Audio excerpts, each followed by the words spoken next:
आइए बच्चों, अपन भूगोल एक विषय के रूप में पढ़ रहे थे और जहाँ पर हमने कल पढ़ना छोड़ा था उससे आगे पैराग्राफ का अपन अध्ययन करते हैं। यहाँ पर हम समझेंगे कि अभी धरातल पर कोई चीज़ स्थिर नहीं है, उनमें परिवर्तन होता रहा है और होता रहेगा, क्योंकि स्वयं पृथ्वी और स्वयं ब्रह्मांड के सभी तत्व परिवर्तनशील है। अतः इसको समझिए कि आदिम मानव समाज अपने निकट पर्यावरण पर सीधे तौर पर निर्भर करता था, क्योंकि उसकी आवश्यकताएं सीमित थी, उसकी बुद्धि बल और उसकी कार्य क्षमता भी सीमित थी। मूल रूप से उसकी मूल आवश्यकता भोजन संबंधी ही थी। अतः भोजन वह पर्यावरण से प्राप्त करता था और बुद्धि बल अल्प होने के कारण वह विभिन्न प्रकार के संसाधनों का जनन नहीं कर पाया। इसको हम ऐसे भी कह सकते हैं कि आवश्यकताएं सीमित होने के कारण संसाधनों का विकास नहीं हुआ।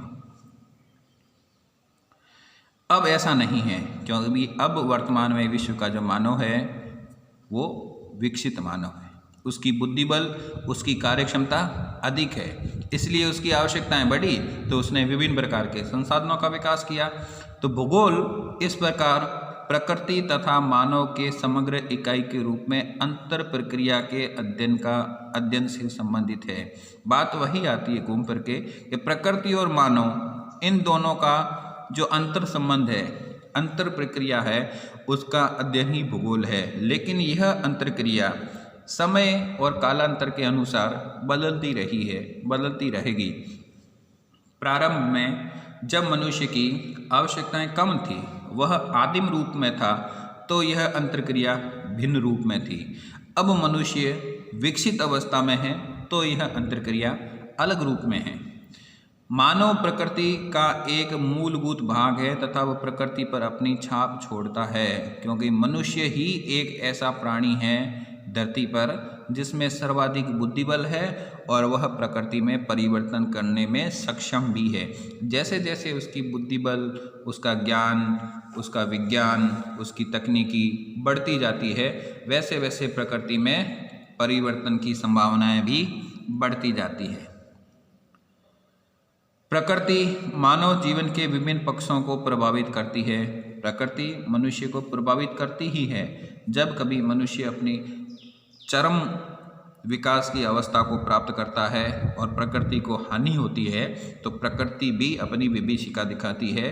जैसे बाढ़ है, भूकंप है, आपदाएं हैं, सूखा है, अतिवृष्टि है, अनावृष्टि है, और भी बहुत सारी ऐसी आपदाएं होती है जो प्रकृति द्वारा उत्पन्न की जाती है।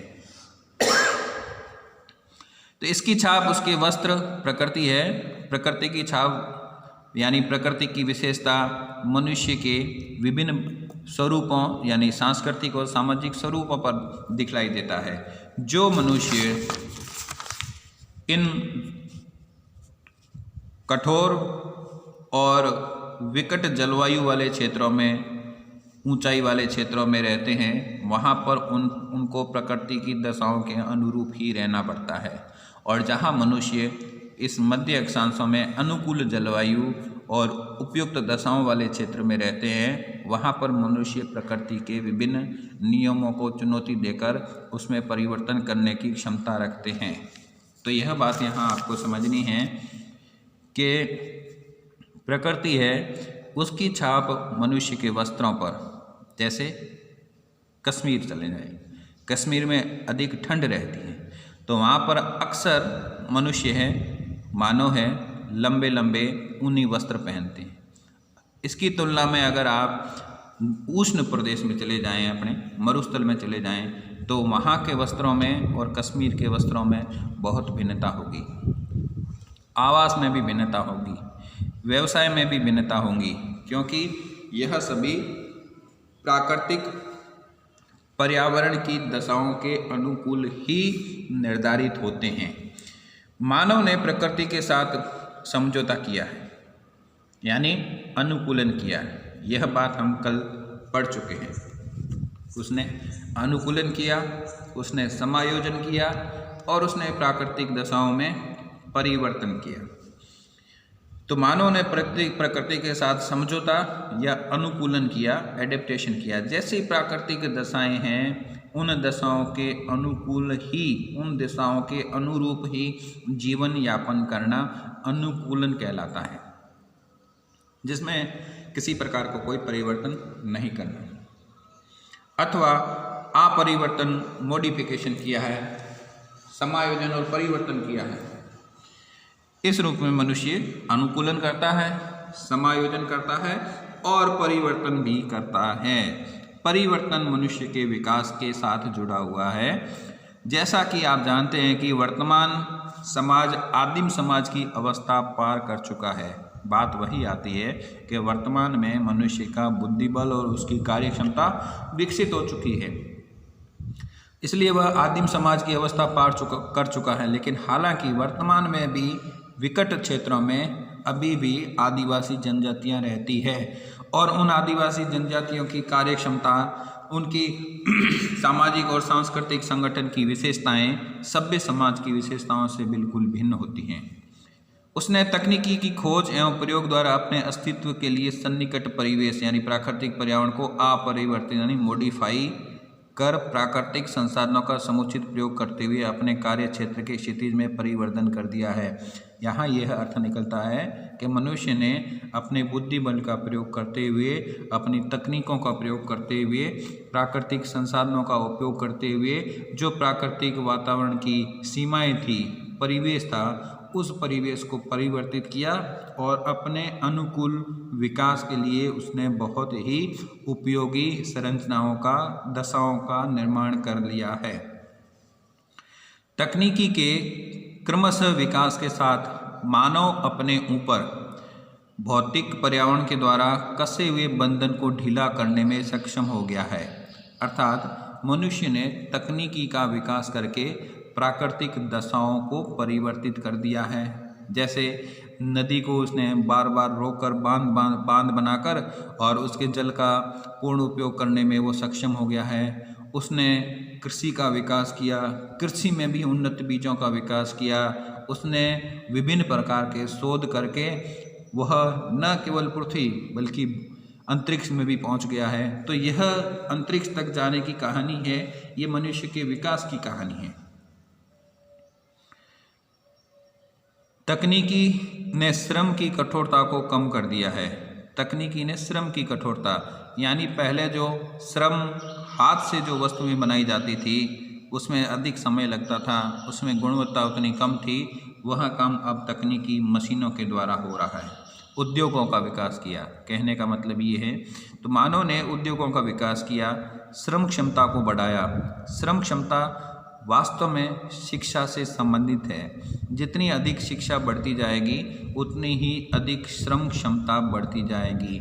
आप कल्पना कीजिए कि जो अशिक्षित व्यक्ति होता है वह शारीरिक श्रम के साथ मूल रूप से कृषि और प्राथमिक प्रकार के कार्य ही कर सकता है, जबकि जो शिक्षित व्यक्ति होता है वह मशीनों का संचालन कर सकता है, वह विभिन्न प्रकार के दूसरे सेवा क्षेत्रों में संलग्न होकर व्यवसाय और विकास के बहुत ही अलग अलग विकल्पों का चयन कर सकता है।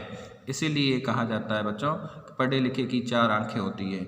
चार आंखों का मतलब उसके पास विकल्प अधिक होते हैं, इसलिए वह विभिन्न प्रकार के कार्य करके अपना जीवन यापन बहुत ही सरलता से कर सकता है।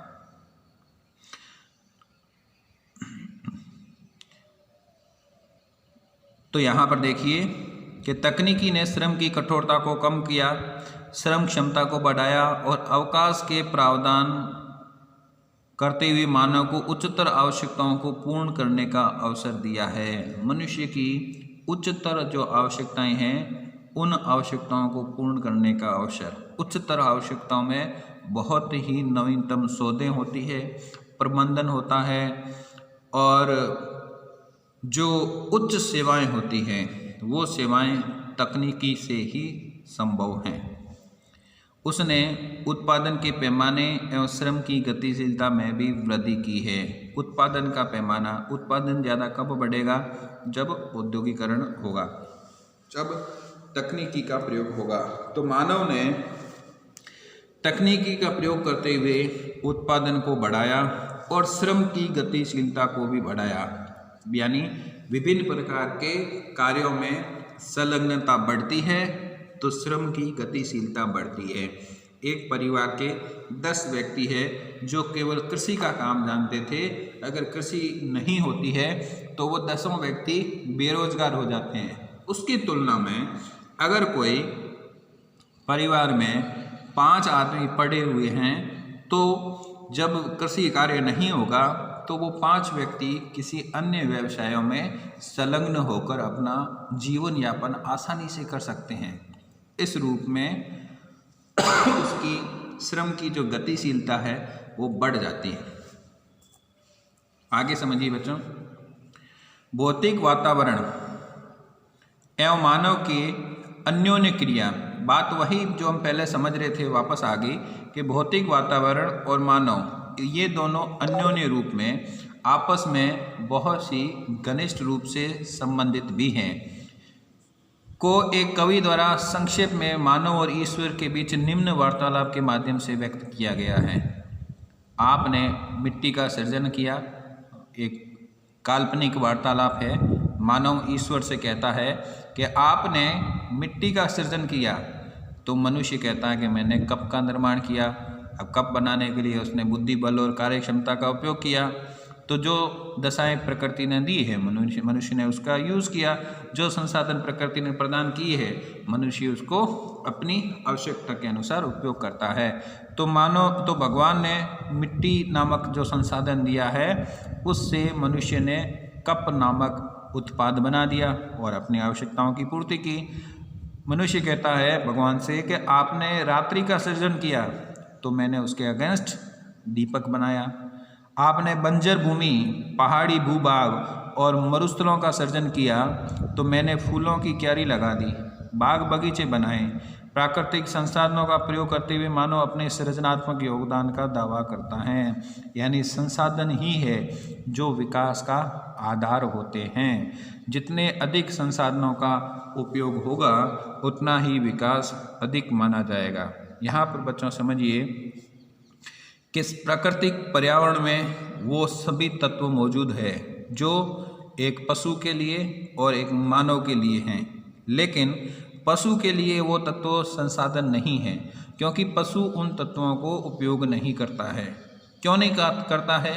क्योंकि पशु की मूलभूत आवश्यकता भोजन प्राप्ति करना ही होता है, क्योंकि उसमें बुद्धि बल कार्य क्षमता नहीं होती है।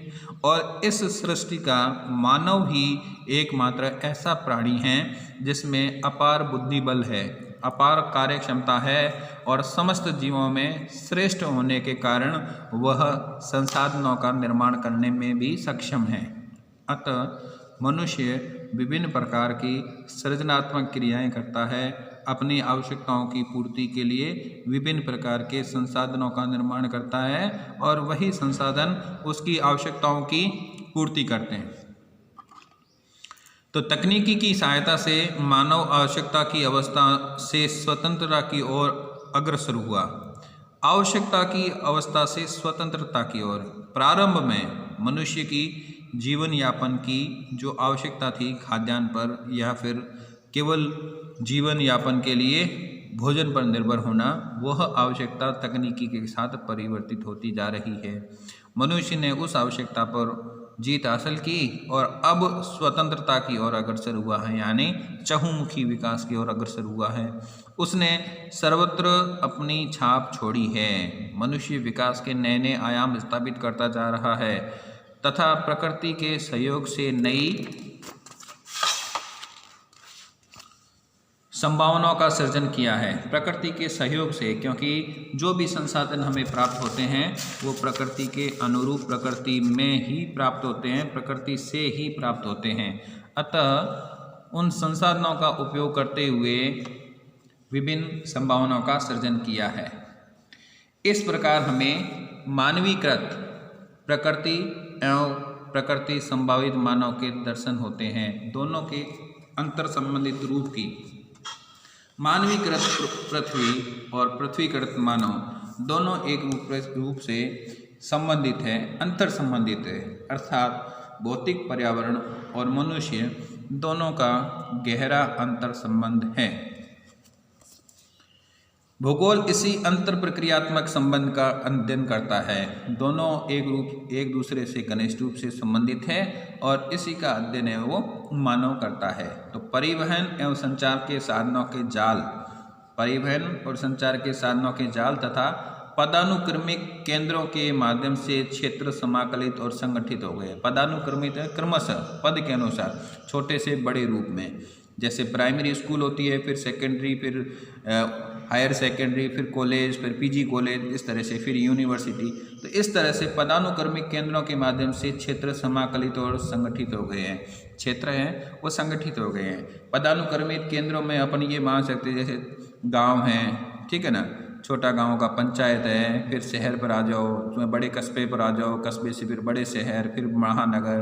तो इनका सबका जो है प्रशासनिक केंद्र है वो क्रमशः पदानुक्रमित होता जाता है, बढ़ता जाता है। तो इस रूप में पूरे क्षेत्र को एक समाकलित और संगठित क्षेत्र के रूप में सेवाएं प्राप्त होती हैं।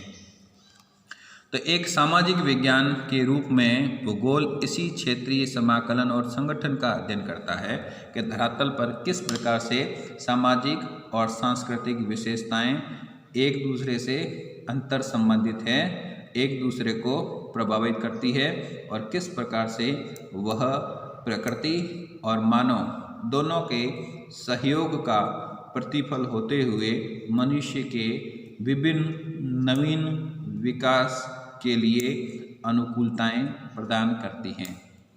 बच्चों, इससे आगे अपन कल अध्ययन करेंगे।